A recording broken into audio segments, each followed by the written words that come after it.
todos, muy buenas, soy Juan Ignacio Pinedo y hoy vamos a hablar sobre la batalla de Trafalgar.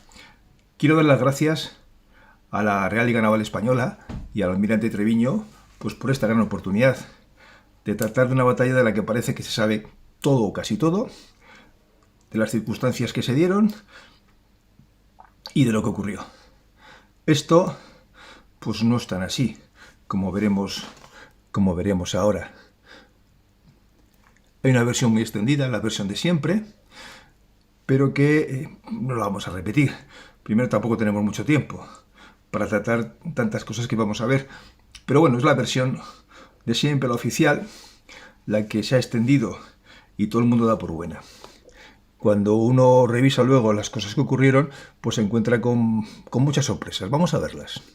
Por eso vamos a tratar de ver la verdad dónde ha quedado.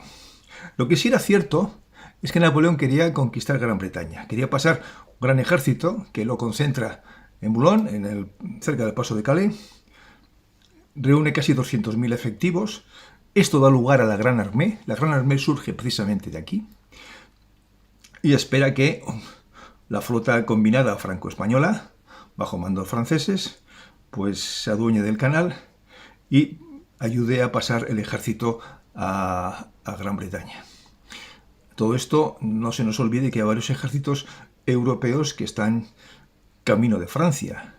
Más en concreto, había 2 austriacos y 1 ruso. Además, había una gran coalición en la que también estaban, aparte de Gran Bretaña, Rusia y Austria, estaban Nápoles y Suecia, y Prusia, que andaba por ahí. Pero Gran Bretaña era pues la gran obsesión del Sire. Su sueño imperial, del pequeño emperador, era desembarco y conquista de la Gran Bretaña, y para eso pues había que elaborar un plan. El plan nunca lo elaboró Napoleón. El plan no es de Napoleón. El plan es de su almirante Latouche-Treville, que era el comandante de la flota en Toulon y que era el almirante probablemente con mayor prestigio de la flota francesa en aquellos momentos. El plan consistía en que se iban a juntar varias flotas, la de Toulon, la de Brest, con el almirante Ganteaume. 21 navíos había en Brest. La escuadra de Roquefort, que cualitativamente era de lo mejor que había, con 5 barcos más, la flota de Ferrol, las escuadras de Cartagena y de Cádiz, todo ello al mando de Latouche-Treville, y el segundo iba a ser Ganteaume. El conocimiento del plan solamente lo tenían 3 personas. Napoleón, el almirante Decrès, que era el ministro de Defensa, y el almirante Latouche-Treville. Pero Latouche-Treville fallece y Napoleón se ve obligado a nombrar un almirante para la flota de Toulon y nombra a Villeneuve. Villeneuve rechazó en varias ocasiones el encargo, pero Napoleón, con eso de que él sabía muy bien elegir a sus hombres, pues dijo que tenía que ser Villeneuve. Y entonces el conocimiento del plan pasa a 3 personas otra vez: Napoleón, Decrès y Ganteaume. Aquí vemos al almirante Latouche-Treville.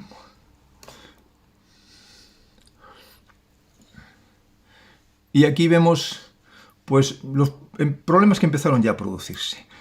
Uno de ellos era que el gran intervencionismo de Napoleón en las cuestiones de la mar, igual que lo hacía en tierra con sus mariscales. Lo que pasa es que aquí había cosas que se le quedaban a él como muy alejadas, que no pensaba en ello. ¿Qué era esto de las mareas, los vientos y las corrientes? ¿Qué es esto, no? ¿Qué es esto de que una tormenta afecte a los barcos? ¿Qué es esto de que en los bajos de los barcos pues aparezcan determinadas cosas? Moluscos, yo qué sé, que luego impedía que los barcos fuesen a la velocidad que pudieran ir. En fin, ¿qué es esto también de... Claro, los ejércitos pues comían según avanzaban. Aquí en los barcos pues tenías que llevarlo dentro, aquí nadie se podía bajar. Pero él no era consciente de estas cosas, o no pensaba en ellas, o no les daba importancia, ¿no? Y eso pues hizo que muchas órdenes que se dieron a sus almirantes, y con la poca margen de maniobra que les dejaba, pues produjeran muchas situaciones verdaderamente complicadas. También está el tipo de mensajes que mandaba Napoleón. Cuando Villeneuve sale de Toulon, le dicen que hay que ir al Caribe a atacar. En ningún momento a Villeneuve se le dice cuál era el plan final, que era pasar la Gran Armée a Gran Bretaña. A Ganton se le dice salir de Brest para ir al Caribe a atacar. A Villeneuve se le dice que cuando llega al Caribe que espere a Ganton, pero que no ataque. Ganton es que no estaba saliendo de Brest, estaba sin poder romper el bloqueo. Así como Villeneuve sí rompe el bloqueo de Toulon y se lo rompe al propio Nelson y se le escapa por segunda vez. La primera fue la batalla del Nilo. Bueno, pues aquí Ganton no podía salir de Brest. Ojo, y Ganton tenía dos cosas importantes. El núcleo principal de la flota, que eso eran 21 navíos que estaban en Brest, más luego también la dirección de la flota combinada. Villeneuve se le dice que espere a Ganton en el Caribe, si no parece que vaya a Cádiz. Luego se le dice a Villeneuve que no, que tiene que ir a Brest a liberar a Ganton. Luego se le dice que no, porque Ganton sigue sin poder salir, que tiene que ir al canal.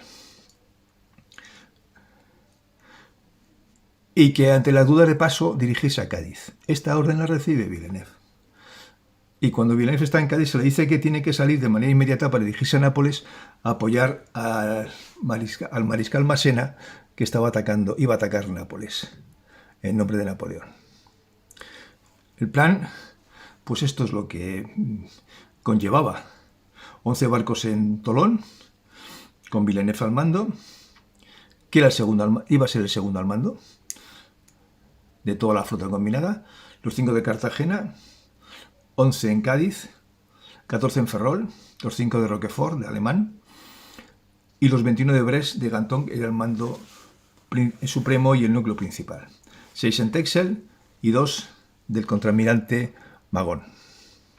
Total iban a ser 75 navíos. Este era el plan, 75 navíos. Luego veremos por qué tenía que ser esta cifra. Una cifra que era redonda para poder hacer, entonces sí, el plan que había diseñado la Tourtreville. Entonces Villeneuve sale de Tolón, 11 navíos. Pero de Brest, de Texel y de Roquefort no sale ninguno, eran 32 navíos. Cartagena, cuando llega Villeneuve a Cartagena, le dice a Salcedo que los 5 navíos de Cartagena que no están preparados, no salen. Se queda Villeneuve con 11 navíos. En Cádiz y Ferrol hay 25 a la espera, y Magón que acudirá al final, con 2. Es decir, que ya hay 37 navíos que, de los 75, la mitad, que no hay que hacer nada con ellos. Y lo que hace Villeneuve, pues efectivamente se ciña al plan y va al Caribe. Va al Caribe con 18 navíos, los 11 suyos de Tolón, ninguno de Cartagena, y en Cádiz se le juntan 7. 6 que eran la escuadra de Gravina y un francés. Ya con 18 al Caribe. Y allí, siguiendo las órdenes de Napoleón, las que hemos visto antes, pues espera primero a Ganton, que tenía que llegar con 21, y los 5 de Alemán de Roquefort, y no llega nadie. Y es cuando le dicen que tiene que volver a Europa y liberar de Brest y de Alemán y de Roquefort a las flotas de Ganton y de Alemán. Y vuelve con 20 navíos, que son los 18 que ya trajo el de Europa, más 2 que son del contraalmirante Magón, que se le unen. Son 20 navíos los que vuelven a Europa. La flota combinada de 20 navíos, con tripulaciones agotadas, hambrientas, con grandes desperfectos en los barcos y 1000 enfermos a bordo, llega entonces buscando Roquefort y Brest, pero se encuentra con la interceptación que le hace la flota de Calder, 15 navíos, y da lugar a la batalla de Cabo Finisterre. Bien, entonces tenemos a la flota combinada volviendo del Caribe a Europa, con las órdenes a Villeneuve de ir a Brest para ayudar a romper el bloqueo de Brest para que los 21 barcos de Ganton pudieran salir y Ganton pudiera dirigir la flota combinada para el objetivo que tenía Cantón, que era ir al Canal de la Mancha para pasar el ejército francés. Están 4 meses en alta mar, la flota combinada, los 20 barcos que volvían, los 11 de Tolón de Villeneuve, más 7 de Cádiz, que se le juntan, 6 de Gravina y un francés, más los 2 de Magón, que se juntan en Caribe. Pero llegan en lamentables condiciones, llegan con 1000 enfermos, y tiene lugar la batalla de Cabo Finisterre contra 15 navíos de la flota de Calder. Bien pertrechados, bien armados, descansados, y ahí tuvo lugar la batalla en la que ahí se producen 500 bajas en la flota combinada y se pierden en la propia batalla 2 navíos que son capturados por los británicos y 3 que quedan muy dañados y se quedarán posteriormente en Ferrol. Esto además dio lugar a otra cosa, que es que las órdenes que tenían los británicos en momentos como este, de incertidumbre y de riesgo para Gran Bretaña, pues hace una concentración de flotas al oeste de la isla de Ouessant, enfrente de Brest, es decir, justo en la entrada del canal. Y aquí se juntaron 4 flotas británicas. La de Cornwallis, 21 navíos que estaban bloqueando Brest, la flota de Calder, 15 navíos, la flota de Stirling, que estaba bloqueando Roquefort, y los 11 navíos de Nelson, que habían vuelto de Caribe, habían ido a Cádiz, no habían encontrado a Villeneuve, y Nelson entonces acude a la llamada de Ouessant. Aquí teníamos entonces una concentración de entre 55 y 60 navíos, más la flota de Kate del Mar del Norte, otros 15 navíos aproximadamente. Y esto es con lo que se encuentra Villeneuve. Villeneuve en ese momento tenía 29 navíos. Vimos que vino con 20, pierde 5 por la batalla de Cabo Finisterre, 2 capturados y 3 muy malas condiciones. Y se juntan los 14 de Ferrol, 29 navíos. 29 navíos frente a las 4 flotas británicas concentradas, que sumaban 55 a 60 navíos. Y en ese momento, pues, Villeneuve acude a Cádiz, porque también recibe una orden del emperador de, si no puede pasar, ir a Cádiz. Y hacia allí se dirige Villeneuve. También hay que recordar que entre Gantoum y Alemán, es decir, entre Brest y Roquefort, sumaban 26 navíos. No sale ninguno de ellos, no se junta ninguno de ellos a la combinada, y además tenían entre las 2 flotas 4 buques de 3 puentes y 120 cañones, que era una verdadera joya de la marinería francesa. Bueno, aquí tenemos los 11 de Nelson, aquí tenemos Calder, aquí tenemos los 21, realmente, frente a la costa, frente a Brest, los 4 de Collingwood bloqueando Cádiz y los 4 de Older bloqueando Cartagena. Y aquí se juntan, junto el de Stirling, que está aquí, la flota de Stirling, se juntan las 4 flotas británicas más la de Kate. Aquí también se produjo otra circunstancia. Bueno, aquí vemos las flotas británicas cerrando el canal, la entrada del canal, bajo el mando todos de Cornwallis, y la flota de Kate en el otro lado del canal. Es decir, que en ese momento, cuando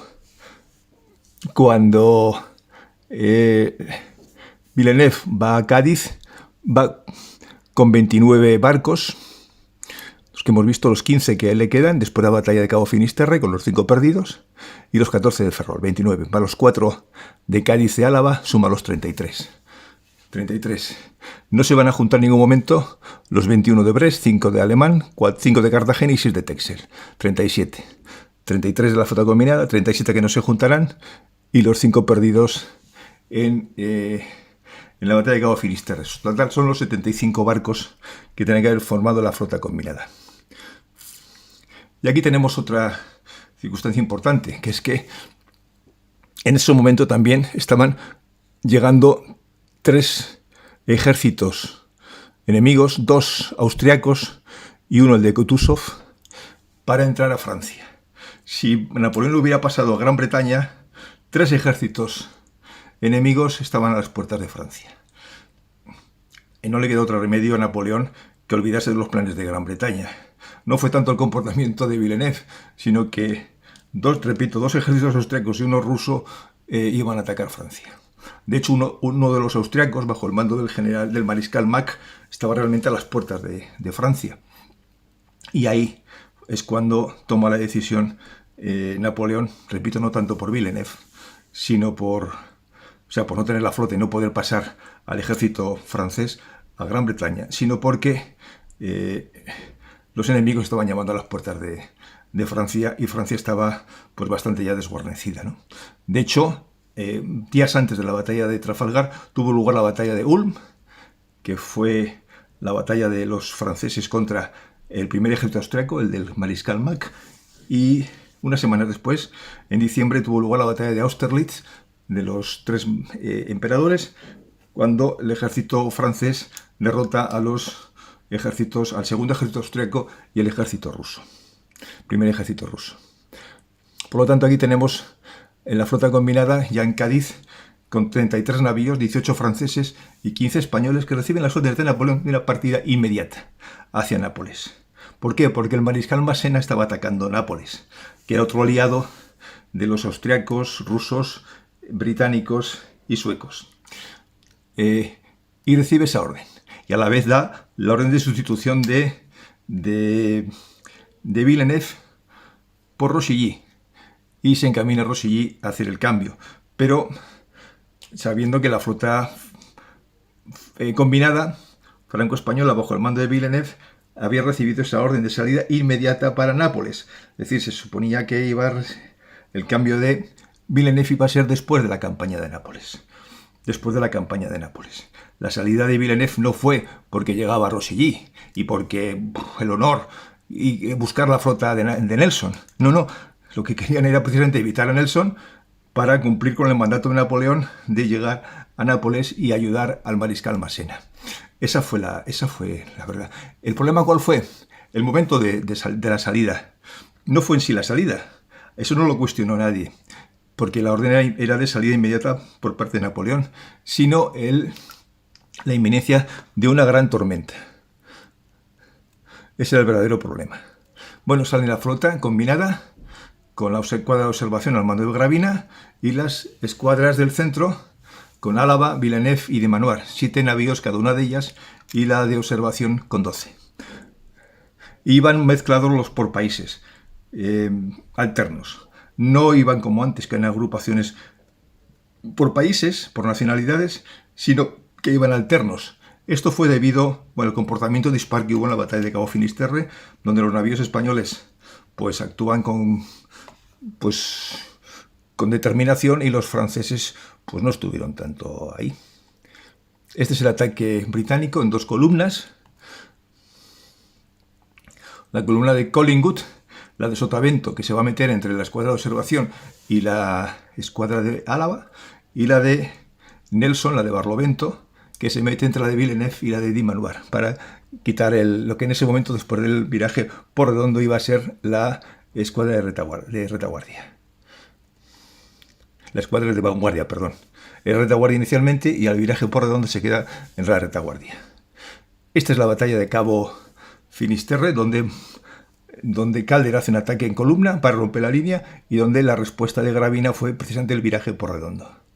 Esto no es Trafalgar, esto es Camperdown, que fue en 1707, donde, con el almirante Duncan, un ataque de 2 columnas británicas para romper la línea enemiga.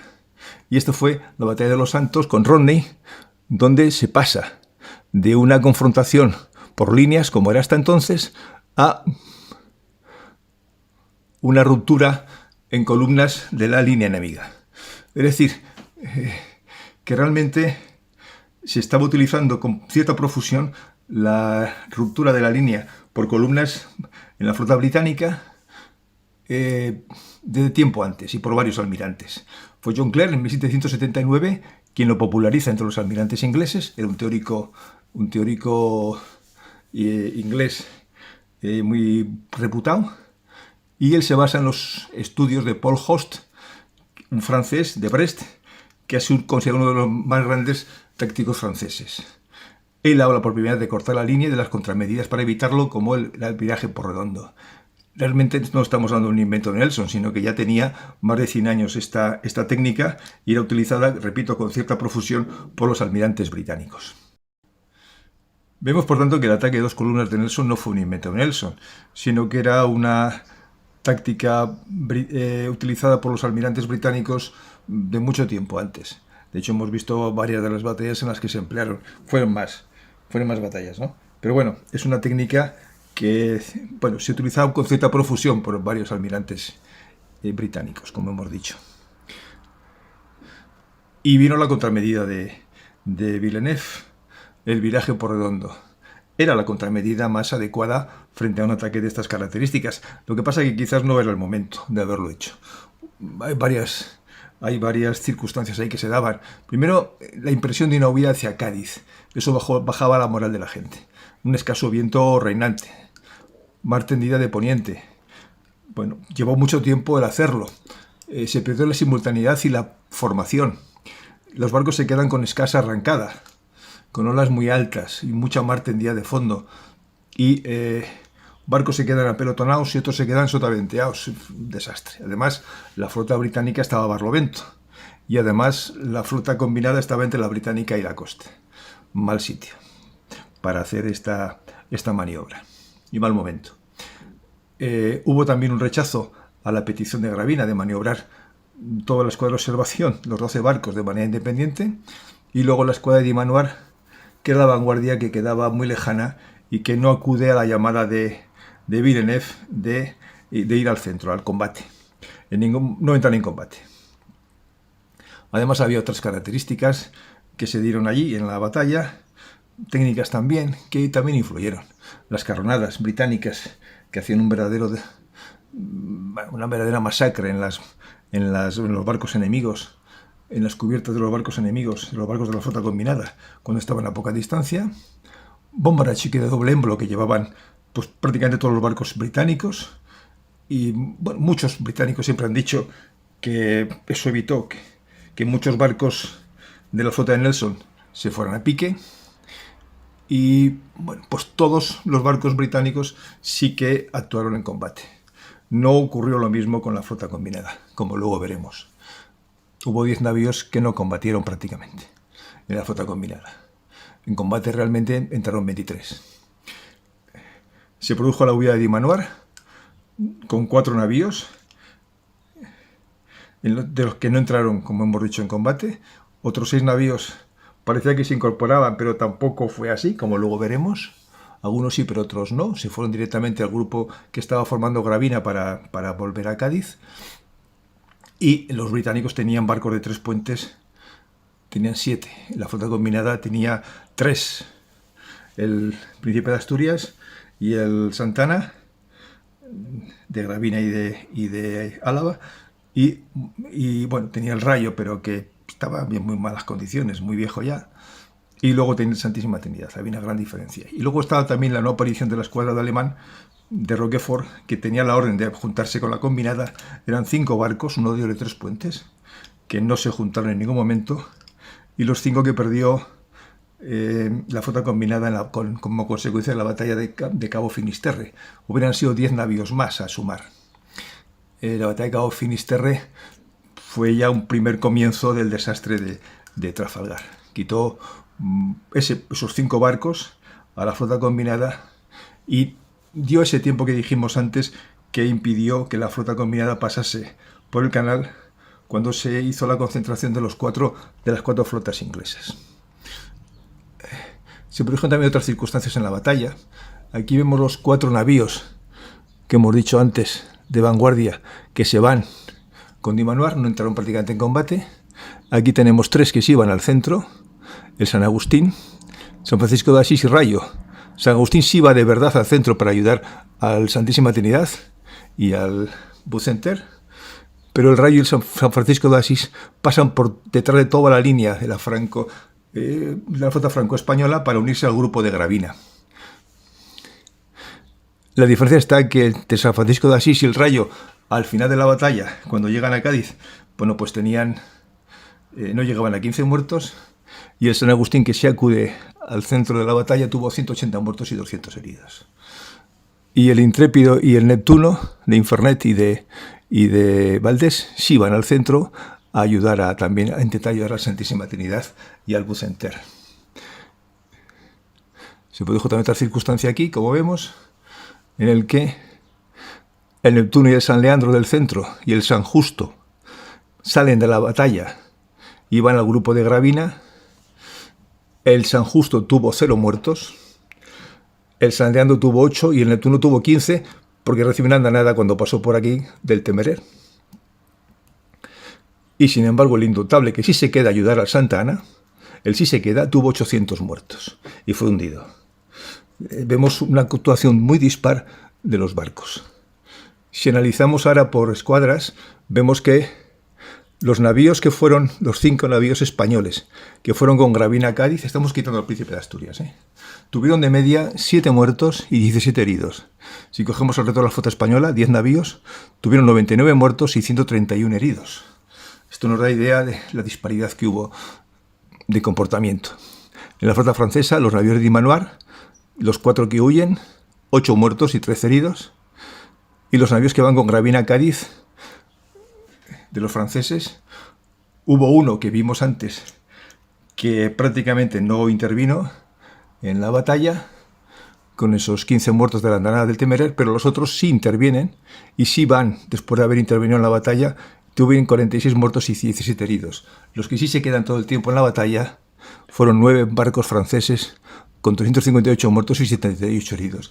Vemos una gran disparidad en el comportamiento. De hecho, cogemos los 5 navíos españoles del grupo de Gravina, repito, quitamos al Príncipe de Asturias, cogemos los 4 de Dimanoir y cogemos uno, el que vimos antes, de la flota francesa que se unió al grupo de Gravina, y tenemos 10 navíos que prácticamente no combatieron. 10 navíos que prácticamente no combatieron. Entre los 6 que hemos visto, 5 más 1 del grupo de Gravina a Cádiz y los 4 de Dimanoir, 10 navíos que prácticamente no combatieron, con 7 muertos, 8 muertos de media y 17 o 13 heridos de media, cuando el resto vemos los números que han tenido, ¿no? Esto restó 10 navíos a la flota franco-española. Es decir, la flota combinada no combatió con 33 navíos, combatió con 23 navíos. Esto dio lugar a varias actuaciones, podemos decir que heroicas. Yo destacaría 5 de ellas. El póker de ases, que son Cosme también de Churruca. Él va junto al Príncipe de Asturias, en el San Juan de Nepomuceno, y es el que se queda para permitir que el grupo de Gravina pueda irse para Cádiz. De hecho, él combate contra 7 barcos ingleses. Los barcos ingleses combaten contra él porque tampoco había en ese momento ningún otro barco de la flota combinada que estuviese allí en vanguardia. Era el de Churruca el que estaba.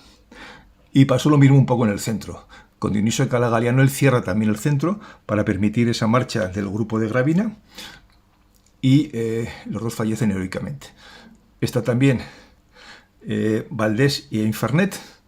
Valdés e Infernet, que son los dos que acuden a la llamada de Villeneuve desde la vanguardia. Dimanoir siempre dijo que nunca había visto la llamada de Villeneuve. En cambio, Valdés y Infernet sí confirmaron que la habían visto, estando ellos más alejados de Villeneuve que el propio Dimanoir. Por lo tanto, si ellos lo vieron, Dimanoir lo tuvo que también ver y mintió.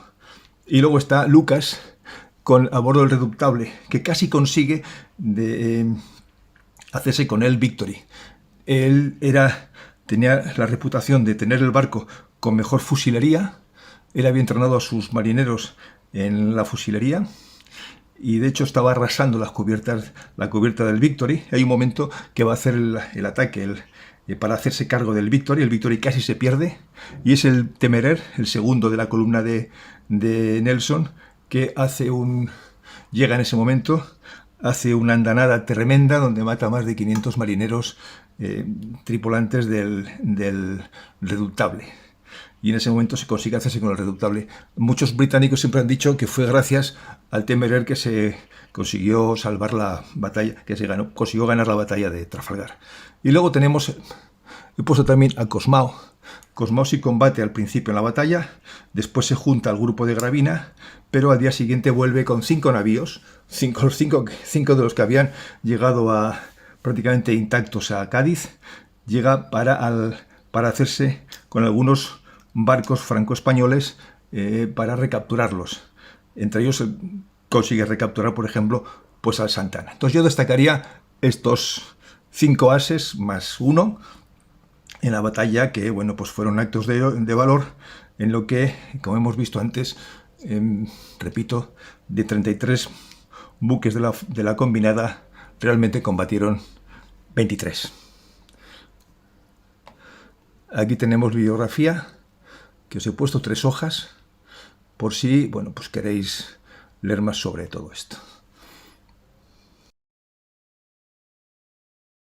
Bien, vamos a hacer un recopilatorio de las cosas que hemos visto en la batalla de Trafalgar. Primero, el plan no era de Napoleón, era de La Touche-Treville, que iba a ser el comandante en jefe, pero fallece. Villeneuve no conoce el plan, inicialmente cuando sale de Toulon y cuando está en el Caribe. El comandante iba a ser Danton, el comandante de la flota francesa que estaba en Brest, con 21 navíos. La batalla de Cabo Finisterre fue muy importante, en mi opinión.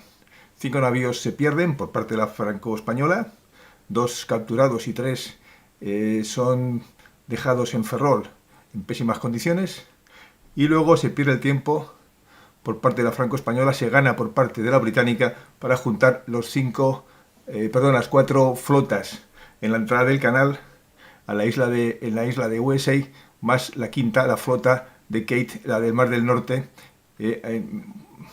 unas millas más adentro. Hay 2 flotas importantes que no salen, la de Brest y la de Alemán, que en el fondo son 26 navíos, con 4 barcos de 3 puentes, 120 cañones cada uno. En ningún momento salen.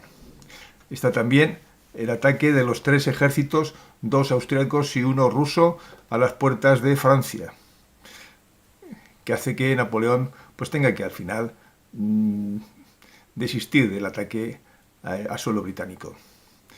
Vemos también que la salida de Cádiz es dictada por el propio Napoleón, de salida inmediata para apoyar al mariscal Massena en su ataque a Nápoles. Y vemos también que en la propia batalla hay 10 navíos, 5 españoles y 5 franceses, que prácticamente no combatieron. Combatieron realmente 23 navíos. Y todo esto tiene una influencia fundamental sobre el desarrollo de la batalla, evidentemente. Por último, yo soy de la opinión que Villeneuve no se suicida. Él, cuando vuelve de estar preso en Inglaterra, muere en una fonda camino de París, y muere de 6-7 puñaladas profundas en el pecho. Esto es muy difícil de creer, que alguien se suicide pegándose 7 cuchilladas profundas en el pecho. Nada más que agradeceros el haber atendido esta conferencia, y mi deseo de que os haya podido entretener y aportar alguna luz que os haga pensar también sobre estos detalles que se dieron en la batalla y las circunstancias que se dieron en la batalla de Trafalgar. Muchísimas gracias a todos y hasta otra vez.